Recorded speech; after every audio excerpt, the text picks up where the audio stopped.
कहीं ना सी सहस्र शीर्षा पुरुष, सहस्र शीर्षा पुरुष जहाँ उपनिषद कहले अंगुशी मात्र पुरुष, पुरुष सूक्त कहले सहस्र शीर्षा पुरुष।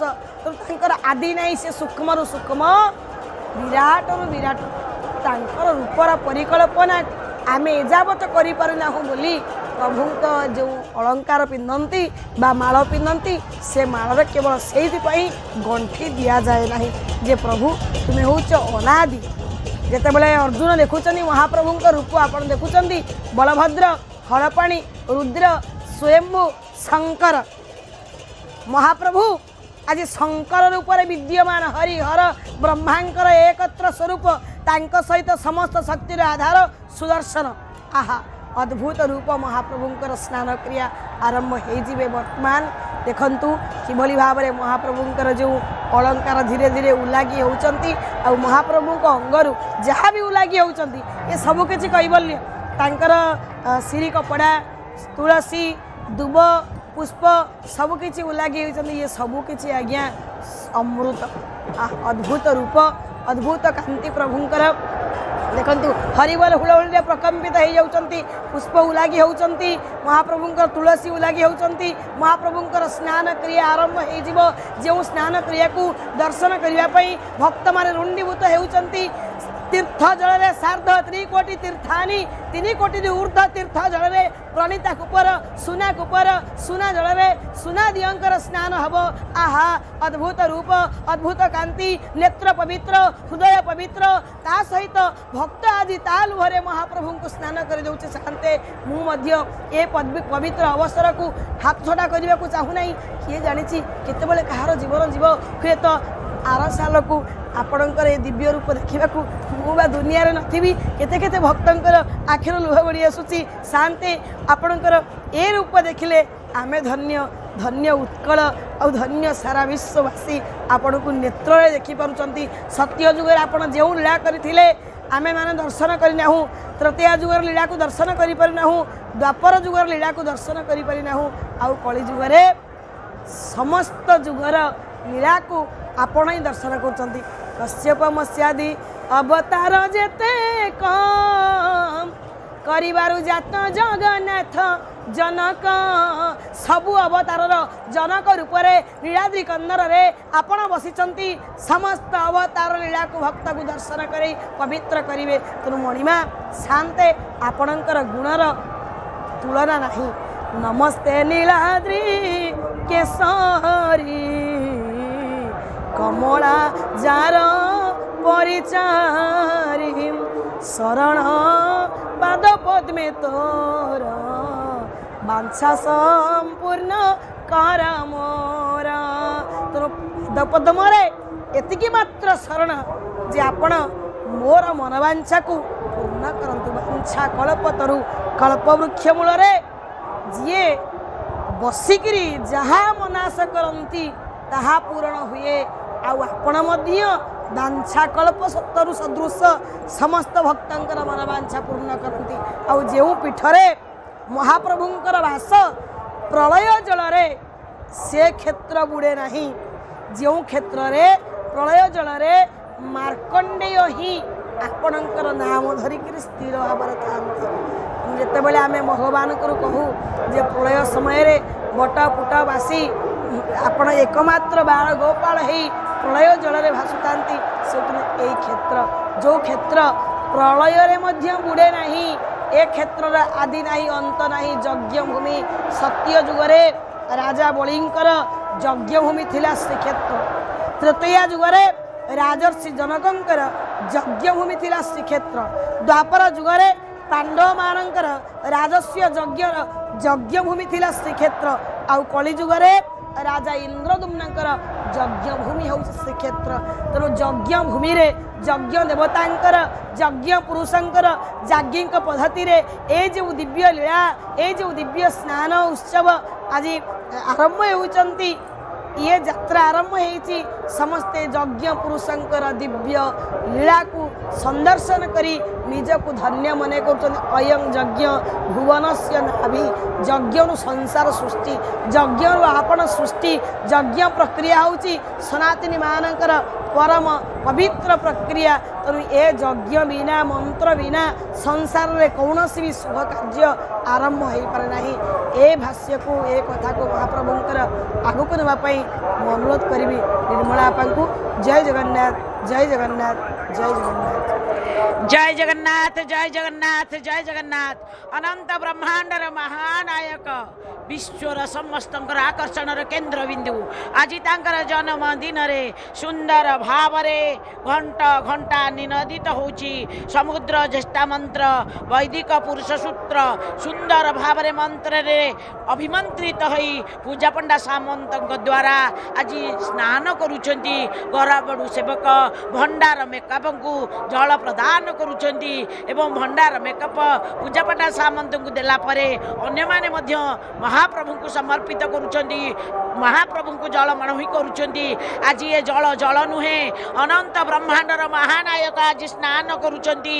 ये जल होचंती एमिति एक जल जो जल धूप दीप वाद्य मंत्र संस्कार पूजा विधि पूर्वक जो जल महाप्रभु को अर्पण करा जाए ताहाकु उदक बलि कहा जाए। विश्वत मुखाय इदम जल गुन्न गुन्न वाक्य उच्चारण पूर्वक ये जल समर्पित होची। महाप्रभु जगन्नाथ सुंदर भाव स्नान करुचंती। सतरे ए स्नान ये होचंती दिव्य स्नान ना मंत्र स्नान ना कि केते प्रकार स्नान आमर अच्छी महाप्रभुंकर छुआ महास्नान पर्वतिया स्नान पहाड़ा उत्पीड़ महास्नान एमती अनेक स्नान अच्छी महाप्रभुंकर किंतु ये स्नान ना बिंब स्नान ना मंत्र स्नान ना वायु स्नान ये स्वतंत्र स्नान जो स्नान को आमे कहूचे महाप्रभुंकर दिव्य स्नान। कौ दिव्य स्नान ना अनंत ब्रह्मांडर महानायक आज दिव्य स्नान करुचंती। देवस्नान पूर्णिमा रे महाप्रभुंकर स्नान विधि के जो माने दर्शन करती आउ जो फल से माने प्राप्ति हुअंती शास्त्र रे लिखाई शुणिले अवर्णनीय कथा जो गुटाक शुणिले आमे भाभी पारिबानी। ये स्नान पूर्णिमार जो द्वादश यात्रार एकत्रित फल ए स्नान यात्रा को दर्शन कले मिले। द्वादश यात्रा जाक सबू जाक देखी आम जिते यात्रा अच्छी देखुचे जो 12 मास 13 यात्रा एवं समस्त यात्रार फल को एकत्रित करदे स्नान यात्रा से फल मिले। तेणु ये यात्रार कि स्नान ना मंत्र स्नान नुहे नुहे महास्नान प्रतिबिंब स्नान नुहे शाही स्नान पवित्र ज्येष्ठ पूर्णिमा शुभ सकाळ रे पवित्र ज्येष्ठ पूर्णिमा शुभ सकाळ रे चुआ चंदन कस्तूरी कर्पूर जल रे ए दिव्य स्नान कर दर्शन ए दिव्य स्नान कर दर्शन। हे अनंत ब्रह्मांडर महानायक आज नाग किन्नर सिद्ध गंधर्व आकाश मार्ग रे आपणकर स्नान यात्रा को स्नान लीला को दर्शन करुछंती अवलोकन करुछंती। ये लीला को जी अवलोकन करे समस्त पाप धौत हवा संगे संगे बंध्या दोष कटि जाए अपुत्रिक नारी पुत्रवती हुए पाप जीव सबू कलम से छोटिया छोटिया काम छाड़ू आमको दिव्य गति मिल ए पुनरपि जन्म पुनरपि मरणम चक्र आमे समस्ते कौन हवा मुक्ति पाइबा परम पद लाभ करिबा। ये हूँ रस वैश्य स एवं लब्धा नंदी भवती।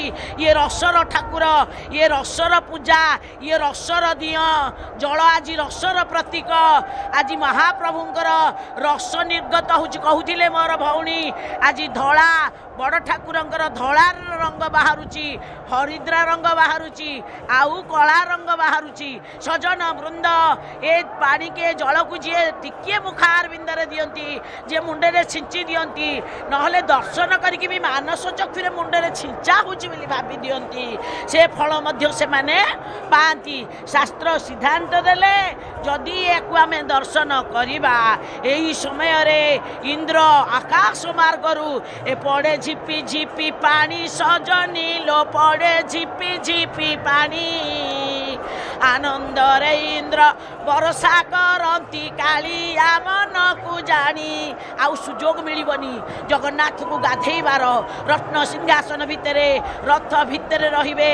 ଏତେ ସାମ୍ନାରେ ପୁରା ଖୋଲା ଆକାଶରେ ମେଘମାଳା ମାନେ ଆନନ୍ଦିତ ହେଉଛନ୍ତି, ମେଘମାନେ ବିକଳ ହେଉଛନ୍ତି, ସମସ୍ତ ଦେବତା ମାନେ ବିକଳ ହେଉଛନ୍ତି। ଆଜି ଏକ ଆକୁଳ ବ୍ୟାକୁଳ ପ୍ରାଣରେ ଇନ୍ଦ୍ର ଡାକୁଛନ୍ତି ମଣିମା ମଣିମା, ବ୍ରହ୍ମା ଡାକୁଛନ୍ତି ଗୁହାରି ଶୁଣିମା।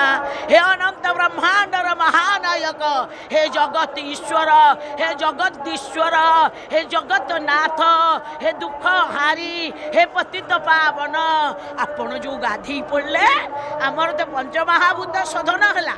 ଏକରେ ଦୁଇରେ ଆମ ଅନ୍ତଃକରଣରେ ଥିବା କାମ କ୍ରୋଧ ଲୋଭ ମୋହ ମଦ ମାଶ୍ଚର୍ଯ୍ୟ ପରଶୀ କ୍ଲାନ୍ତରତା ଆଜି କୁଗୁଣ ଗୁଡ଼ିକ ଖରାପ ଗୁଣ ଗୁଡ଼ାକ ଭିତରୁ ଗଲା, ବାହ୍ୟ ସୂଚି ହେଲା, ଅନ୍ତଃସୂଚି ହେଲା। ହେ ଅନନ୍ତ ବ୍ରହ୍ମାଣ୍ଡର ମହାନାୟକ, ଏ ସୂଚୀରେ ମଧ୍ୟ ଆମେ ଆପଣଙ୍କୁ ପାଇବୁନି। ତାହେଲେ ବାଟ କ'ଣ? ଭିତରଟା ନିର୍ମଳ କରିବା, ବାହାରଟା ନିର୍ମଳ କରିବା, ମନକୁ ଭଗବତ ଅଭିମୁଖୀ କରିବା। ଆମର ଯେଉଁ ମନ ଅଛି ଏ ମନଟାକୁ ଯଦି ଆମ ପ୍ରଭୁ ଚରଣ ଆରବିନ୍ଦରେ ଦବାନି, ଆସନ୍ତୁ ସଜନ ବୃନ୍ଦ, ଏଇ ଦିବ୍ୟ ପରିବେଶରେ ମୋ ଜଗା କଳ୍ପତରୁ ହେଇକି ବସିଛି, ଦିଲଦାର ହେଇକି ଗାଧଉଛି। ହାତୀ ଆଜି ବାହାରକୁ ଆସିଛି। ହାତୀ ଯେମିତି ପଦ୍ମ ବନରେ ପ୍ରବେଶ କରି ସେ ସରୋବରରେ ଦଳିତ କରିଦିଏ, ଆଜି ଜଗନ୍ନାଥ ମହାପ୍ରଭୁ ଅପେକ୍ଷା କରିଛନ୍ତି କାହା ଦେହରେ କେତେ ପାପ ଅଛି। ଜଗତର ଅନନ୍ତ ବ୍ରହ୍ମାଣ୍ଡର ପାପକୁ ଧୌତ କରିବା ପାଇଁ ସ୍ନାନ ପୂର୍ଣ୍ଣିମାର ଇଏ ସ୍ନାନ ଉତ୍ସବର ପ୍ରୟାସ। ଆମେ ସ୍ୱଚ୍ଛ ରହିବା, ଆମେ ପରିଷ୍କାର ପରିଚ୍ଛନ୍ନ ରହିବା। ଏ ସ୍ନାନ ଲୀଳା ଆମକୁ ପରିଷ୍କାର